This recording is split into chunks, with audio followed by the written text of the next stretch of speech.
I've gathered up some common household ingredients and a frying pan because today we're doing some kitchen chemistry. This is the type of cooking that gets me excited because I'm trying out recipes for solid-state rocket fuel.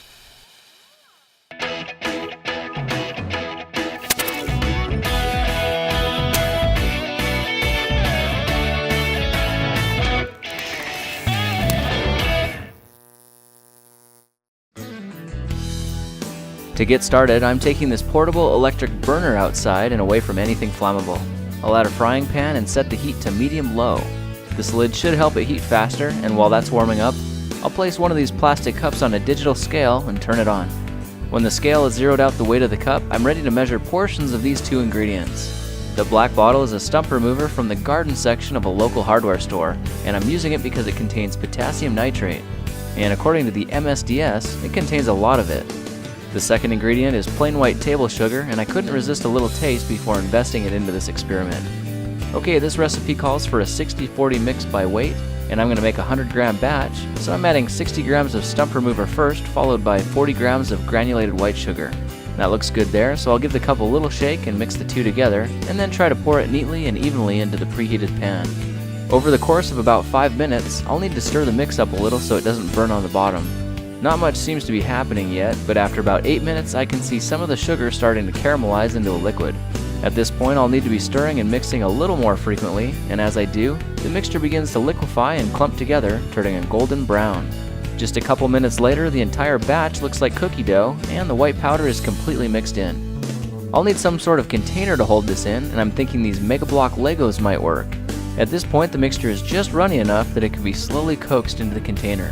It takes about 60 grams to fill this red block, and when I've cooked up a little more, I'll add that to the blue one. It's darker in color because it cooked longer, and generally speaking, I think the less it's cooked, the better. There's just a little bit left over, and it's hot, but if I'm careful I can roll it into a test piece for measuring the burn rate later on. Alright, while those are cooling, I've got one we can light off just to see how it looks. I'll get it started with a propane torch, and when the fuel catches, it throws off a nice little flame and quite a bit of smoke. This mix is 4 months old and seems to burn a little slow, but it's still a good show. And you can tell by the melting plastic that it does get pretty hot. Okay, I just made 3 more batches of fuel that are all a little different. To the yellow one, I added 30 grams of water and then turned the heat up to boil the water out. After a couple of minutes, the mix turned to a white mush and was ready when all the water seemed to have cooked out. This method prevented the sugar from caramelizing, but was a little crumbly when dry. I packed that into this yellow Lego block and set it aside. Another batch was made using a mix of 58% stump remover, 29% sugar, and this time I used 13% corn syrup and 30 milliliters of water.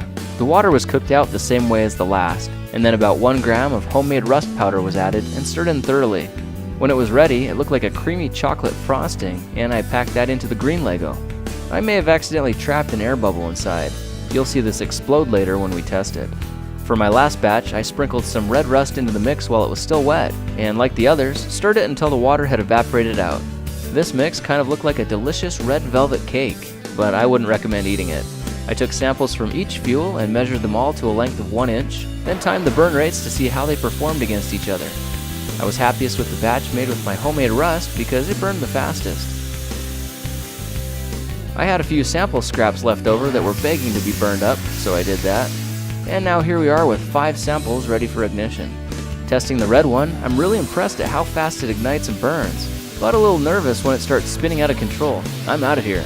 The blue one lights off just as powerfully and builds thrust to the point where it takes off, leaving me in a total whiteout. This yellow one was the uncaramelized version, and I got smarter this time by pointing it down to prevent it from taking off like the others. It burned slower than the first two, but the amount of smoke it put off was still incredible. Okay, so this green one has the rust in it, and it lit up instantly and then blew up. But did you notice how much faster the burn rate was? That's amazing.